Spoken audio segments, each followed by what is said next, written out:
တင်ချင်းဆိုတာအလကားမဟုတ်ဘူးယုံကြည်ခြင်းအပြင်ကျေးဇူးတော်ကြောင့်ကယ်တင်ခြင်းရတယ်အဲ့ဒီကယ်တင်ခြင်းဟာအလကားအခမဲ့လို့ထင်နေကြတယ်အဲ့ကျွန်တော်တို့ကယ်တင်ခြင်းမျိုးရတယ်လေကျွန်တော်တို့ကိုချစ်လို့ဘုရားခင်ကသူ့ရဲ့သားတော်ကိုကျွန်တော်တို့တပေးပြီးတော့မှကယ်တင်ရခြင်းဖြစ်တယ်ဒုတိယအနေနဲ့ယုံကြည်ခြင်းအပြင်ကျေးဇူးတော်ကြောင့်ကယ်တင်ခြင်းရတယ်တဲ့ကျွန်တော်တို့ကိုယ်အချစ်မပါဘူးတနာလို့ပေးတာဖြစ်တယ်ကောင်းမှုကုသိုလ်ကြောင့်ကျွန်တော်ကယ်တင်ခြင်းရတာမဟုတ်ဘူးဘုရားခင်တနာလို့ကျွန်တော်ကယ်တင်ခြင်းရတာကျွန်တော်တို့ကယ်တင်ခြင်းရတာကဘုရားသခင်ပေးတာဖြစ်တယ်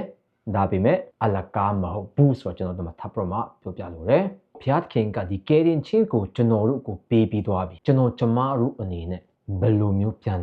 တုံ့ပြန်တင်တယ်လဲ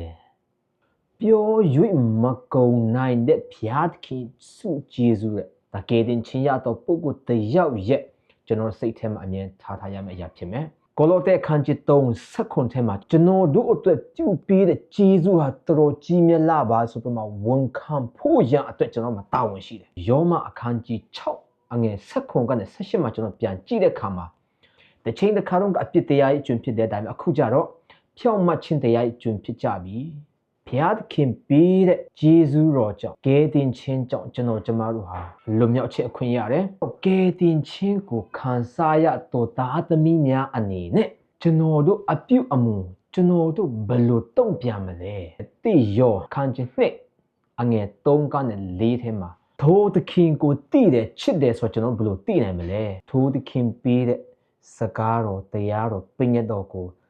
လိုက်လျှောက်နားထောင်ခြင်းအပြင်တည်နိုင်တယ်ဟေဘဲအခန်းကြီး9အငယ်8ကနေ9မှာဘုရားခင်သားတော်ဖြစ်ပါလျက်နဲ့နားထောင်ခြင်းနားခံခြင်းကိုပြုတော်မူခဲ့တယ်ကျွန်တော်ကျမတို့ကလည်းတွင်တင်ပြတတော်မူခဲ့တယ်ရှင်ယာကုပ်အခန်းကြီး1အငယ်20မှာကယ်တင်ခြင်းကိုခံစားရရှိတော်သားသမီးများအနေနဲ့ကျွန်တော်တို့ဘလို့အသက်ရှင်တင်တယ်လဲကျွန်တော်ဘလို့ဘာအဖြစ်ပြန်တုံ့ပြန်တင်တယ်လဲကျွန်တော်ရရှိတဲ့ကယ်တင်ခြင်းကိုကျွန်တော်ဘလို့ပြန်တုံ့ပြန်မလဲအလိုတော်ကိုလိုက်လျှောက်ခြင်းတရားတော်အတိုင်းလိုက်လျှောက်ခြင်းကိုရောရဲ့စကားကိုနားထောင်နာခံခြင်းပဲဖြစ်တယ်။ဘာကြောင့်လဲကျွန်တော်တို့ကယ်တင်ခြင်းရလို့ဖြစ်တယ်။ကျွန်တော်တို့ရဲ့အပြုအမူအပြောအဆိုအသွားအလာအနေအထိုင်အစအတော့အကြည့်အရှုအားလုံးကကျွန်တော်တို့ရဲ့ယုံကြည်ခြင်းကဘယ်လိုမျိုးလဲဆိုတာကိုထင်ဟပြတာနေရဖြစ်တယ်။ဟေဘဲ7မှာကျွန်တော်ကြည့်တဲ့အခါမှာအာဗျဟန်ရဲ့အကြောင်းကိုတွေ့ရတယ်။မတိတဲ့ဘီကိုသွားစီလောက်အောင်သူ့ကိုလွှမ်းမိုးနိုင်တဲ့အရာကဘာလဲယုံကြည်ခြင်းဖြစ်တယ်။တစိမ့်နေရာဆိုပေမဲ့လည်းသူနေနိုင်ဖို့ရန်အတွက်သူ့ကိုလှုံ့ဆော်တွန်းအားပေးတဲ့အရာကဘာလဲယုံကြည်ခြင်းဖြစ်တယ်။အဲ့ဒီယုံကြည်ခြင်းကသူကတကယ်ပဲဘုရားသခင်ကယ်တင်ခြင်းကိုလက်ခံတယ်ဆိုတာလက်ညှိုးထိုးနေတယ်။အာဗြဟံမှာယုံကြည်ခြင်းရှိတယ်ဆိုတာဘာကလက်ညှိုးထိုးနေတယ်လဲ။သူ့ရဲ့အကျင့်သူ့ရဲ့လှုပ်ဆောင်ခြင်းသူ့ရဲ့နာခံခြင်းလိုက်လျှောက်ခြင်းကသူ့မှာယုံကြည်ခြင်းရှိတယ်ဆိုတာ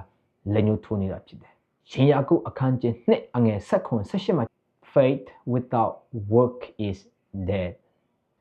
လိုက်လျှောက်နာခံခြင်းမရှိတော့ယုံကြည်ခြင်းကအတည်ဖြစ်တယ်။ထို့ပြင်မကဘဲသခင်ခရစ်တော်ကိုယ်တိုင်ကရှင်မဿဲအခန်းကြီး9အငယ်16ကနေ19မှာကျွန်တော်တို့ဖတ်ကြည့်တဲ့အခါမှာဘာဖော်ပြထားတယ်ဆိုတော့မိစ္ဆာပရောဖက်တွေကြံပြုဆရာတွေဖြစ်ဖြစ်ဒီနေ့ခေတ်မှာကျွန်တော်ခရိယန်ပါဆိုပြမှာဆရာတမပါစာမကလို့ဘယ်သူဘယ်ဝါပဲဖြစ်ဖြစ်သူတို့ရဲ့အကျင့်ကိုကြည့်လိုက်ပါ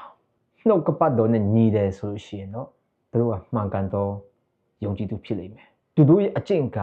ဘုရားသခင်ကျွန်တော်ကျမကိုလိုချင်တဲ့အကျင့်နဲ့မကိုက်ညီဘူးဆိုလို့ရှိရင်တော့ဒီနေ့ခေတ်ကို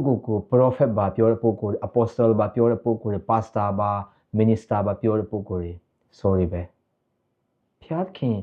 တောင်းဆိုထားတယ်နာခံခြင်းမှမရှိတာကြိုက်တယ်လို့ပြောမယ်အကျင့်ပြောလိုက်တဲ့အခါမှာတီကောင်ကိုစားနေတူးတယ်လို့မျိုးပဲတွန့်ဆုတ်တတ်တဲ့ခရိယန်တွေဆိုလို့ရှိရင်တော့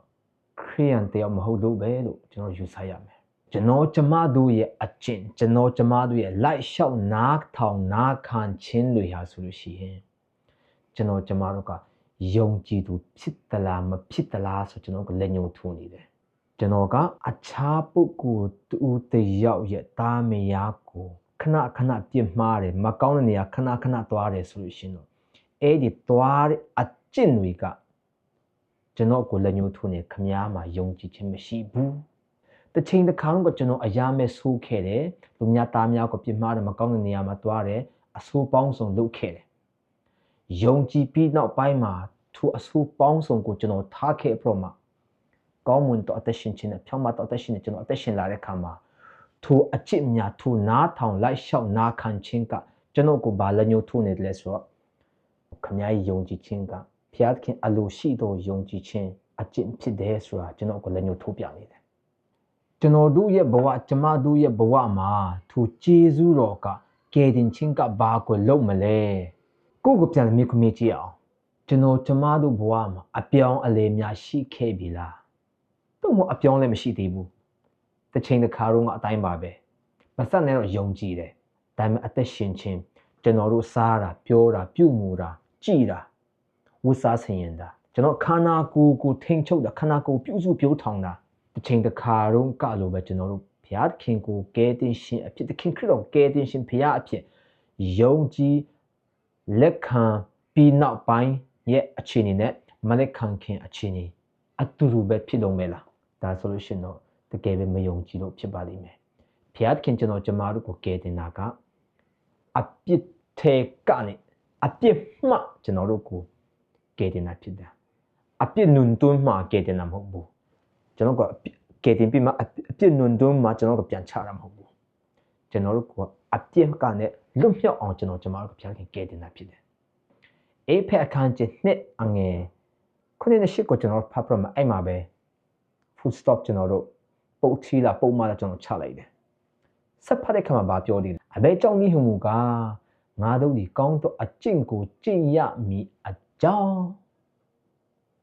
ယေရှုခရစ်၌ပြုပြင်၍ဖန်ဆင်းတော်မူရာဖြစ်သည်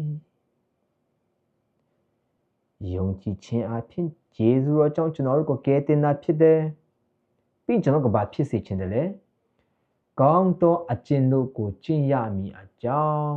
ကောင်းမွန်သောအသက်ရှင်ခြင်းကိုအသက်ရှင်ဖို့ရန်အတွက်ယေရှုခရစ်၌ပြုပြင်၍ဖန်ဆင်းတော်မူရာဖြစ်သည်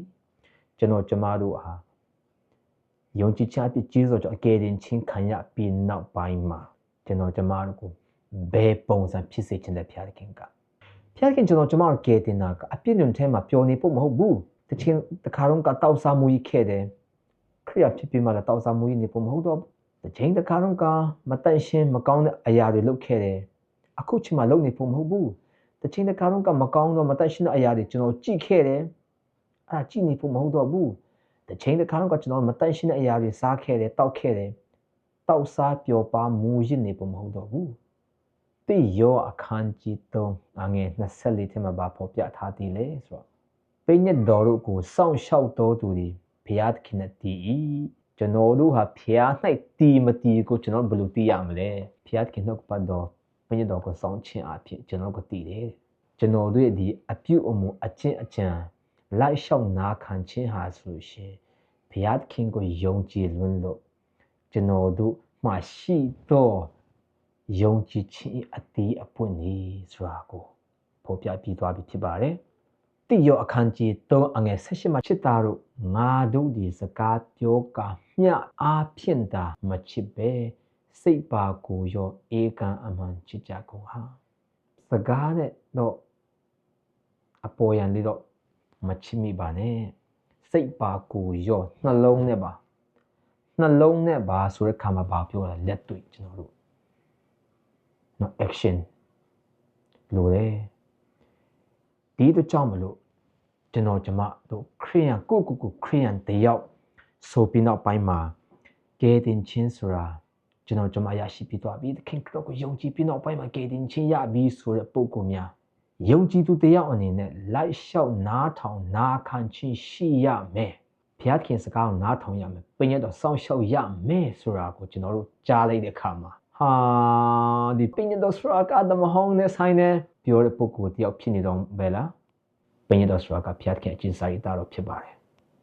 ဒီတော့ကျွန်တော်တို့ရဲ့အကျင့်ဒီလှုပ်ဆောင်ချက်တွေကကျွန်တော်တို့ရဲ့ယုံကြည်ခြင်းကိုလက်ညှိုးထိုးနေတယ်အချိန်တစ်ခါတော့ကဓမြဖြစ်ခဲ့တယ်ဒါပေမဲ့အခုတော့ဘုရားကြောင့်ခဏသွားပြီးတော့ကျမ်းစာလေ့လာနေတဲ့ပုဂ္ဂိုလ်တယောက်ဖြစ်တဲ့အခါမှာဒီအပြုအမူတွေကဘာကိုလက်ညှိုးထိုးနေတယ်လဲ။အော်ဒီလူမှာယုံကြည်ခြင်းရှိလာတယ် The chain the Karunga a bit the Yama the Yalo Kede, a cool a bit the Yama the Yapian look needle bear, the king could or lecane. Da solution no. Pian look needed a bit Nama Tonchin, light shout chin, machi chinga, Kamyama young debu, General Mayong debu, so let you tune it up today. But Zanet General, below by Pio, General, but let do it. Piu Pian Pion let him machibu solution no. Generalka, my pion let it up today. By Bajon, my pion lay. Mayong Gilobo, but Zan young Ginilo Miabu, Saint Hello, a trim, Saint Lo, a trim many young Gilarkama, let do it like shout chin, na can chin. Sheila, that's what you know, Janzaya D9. Shiago can't net Sakotema, Sadama Nagadoma. King Kudo have Pia Taros for young, no? Dide. Piat King a chin sarita, go bones on the Pinatiaco Sadamanaka, like shout chin. And that you know tomorrow like shout chin. Na can chin, na tong chin, she by yella. Tower Piago say no to met net chiame, Nyashi the man chiame, Roma, Gunas a side out to Glacuna Nyachiame, Janet Penyamia, Dino Kutema, Deutsche Tare. Piat King of Chidas no, the Pema, Liku, Pinyaco Genoru, automatic shout pita, Chibalima Bajon, Geno do Piat King go Yongi the Kama. Young Chin a tea a punwick automatic net. Le Kuga, Piatkin Sassani Kama, Young Gipitoa be Piamaba. Now could Chow Kuga the Pema Dunas a sign of Pinet. General Piatkin a young Gila Kama, Young Chin Piwa Kama, to Young Chinga, General Duku, Tiagutia respect you the Lisamushi on, Tamyama Pima on, Mako on, Malenia on, Miba Yudi on, Napisi. Tamaluchin say Mishi on Muda, Mapioya Lea, General Jamaica, all to met a long so Billy in the Bajon. General Jama Piakan get young children, that's no winning of Piak Jama, a low Larry come at the Ayarika, at the Apuni Pilajan to Yare. The King Credo Piaka Gongan, Bonsi sing soon proma, Kamyan, Geno, Tara the Yami Aya, at the BBK. Getting chins on the gamu with the King Credo at that go beach in Kanyare. General Akame free yard superma. 0 show me to like Banila, Miss Way. Bajong. Kamyana General, go at Tadimi at the Piedala. The King Credo to attack go General the lab BKB Bidwabi. Dabi met General do a nine. Apoyan Libe. The camera King Credo General Jama at the can be Dwabi. Ha Pia Jesus den like the Amen Suprema. Jichia Pianji. 到亲呀ပြန်到杀亲呀ပြန်杀对亲呀ပြန်对ကြိုက်တယ်လို့ခန္ဓာကိုယ်မှာဖျားခင်ဗိမာန်တော်ဖြစ်ရတာနဲ့ကြိုက်တယ်လို့အသက်ရှင်ကြိုက်တာပြောမယ်ကြိုက်တာဝတ်မယ်ဖျားခင်ဗိမာန်တော်ကိုတန့်ရှင်းအောင်ထားဖို့ကြောင့်မစင်စားဘူးဖျားခင်မစားနဲ့ဆိုတဲ့အရာကျွန်တော်တို့ထည့်တယ်စားတယ်ဖျားခင်မကြည့်ဖို့ကျွန်တော်ပြောတဲ့အရာကျွန်တော်ကြည့်တယ်မစင်စားဖို့ပြောတဲ့အရာကိုကျွန်တော်စင်စားဖို့မပြောပါနေတယ်လိုက်လျှောက်ခြင်းနားထောင်ခြင်းနားခံခြင်းပြောလိုက်တဲ့အခါမှာကျွန်တော်တို့ဘာဆန္ဒရှိကြလဲဟုတ်ကဲ့ပါဖျားခင်ဆန္ဒဆိုကျွန်တော်လိုက်လျှောက်ပါမယ်ဆိုဆန္ဒကျွန်တော်တို့မှာရှိသလားတော့မဟုတ်အာဒါကဖြောင်းချက်တရားနဲ့ကျွန်တော်တို့ရှေ့ကိုတိုးနေကြပါရဲ့လားဒါတော့စင်တော်ဝမ်းနေစရာကောင်းပါဘာကြောင့်လဲဖျားခင်ကျွန်တော်တို့ကိုပေးတဲ့ကေတင်ချင်းကအလကားမဟုတ်ဘူးသူအသက်ကိုစဒီပြီးမှကျွန်တော်တို့ကိုကေတင်တာဖြစ်တဲ့အတွက်ကြောင့်မလို့သူအသက်ကိုတန်ဖိုးတကယ်ထားရဆိုလို့ရှိရင်ကျွန်တော်တကယ်တန်ဖိုးထားရဆိုလို့ရှိရင်ကျွန်တော်အပြူအမူအသွားအလာအကျင့်အကြံအားလုံးဘုရားခင်ကျွန်တော်ကိုလူစီချင်းတဲ့အတိုင်းတောင်းလျှောက်တဲ့အတိုင်းကျွန်တော်လည်းလက်လျှောက်ဖို့လိုပါတယ်ကယ်တင်ချင်းရဖို့မဟုတ်ဘူးကယ်တင်ချင်းရပြီးဖြစ်တဲ့အတွက်ကြောင့်မလို့အတီးအပွင့်တွေကအလိုအလျောက်တီးပွင့်လာတယ်ဖြစ်တယ်ဒါပြီးမတီးပွင့်လာဘူးဆိုလို့ရှိရင်သူမတီးပွင့်တဲ့အတွက်ကြောင့်မလို့မတီးပွင့်ချင်းကဘာကိုလက်ညှိုးထိုးနေလဲခမားမယုံကြည်ဘူးပဲမယုံကြည်တော့ကျွန်တော်တို့သာဝတိချင်းခံရမယ်ယုံကြည်ခြင်းကြောင့်ဂျေဇုတော်အားဖြင့်ကယ်တင်ခြင်းရရှိတော်သားသမီးများအနေနဲ့ကျွန်တော်တို့ဘုရားခင်ကယ်တင်တာအလကားမဟုတ်ဘူး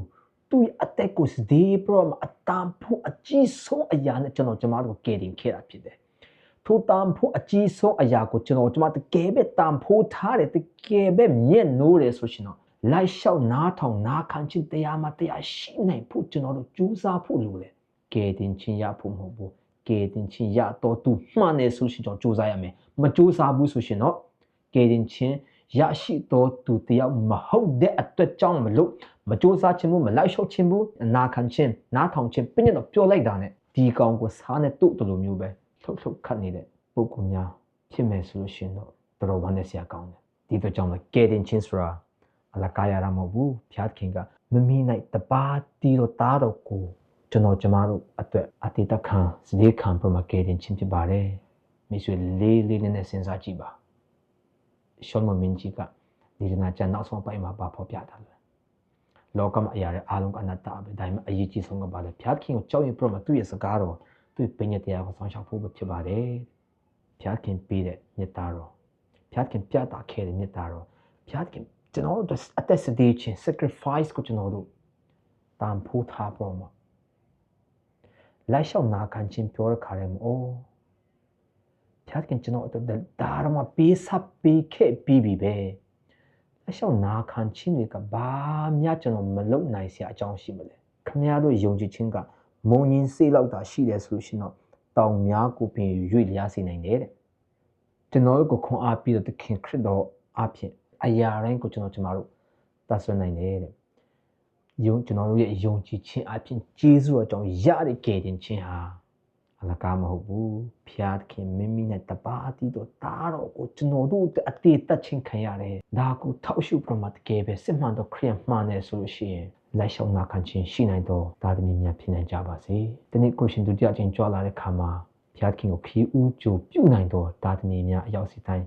ချစ်ပါစီကြောင်းဆုတောင်းမြတ်တာပို့တာရင်ဒီမှာနေကုန်ချုပ်လိုက်ပါတယ်အရောက်စီတိုင်းပေါ်ဖျားရှင်ကောင်းချီးချပေးပါစေ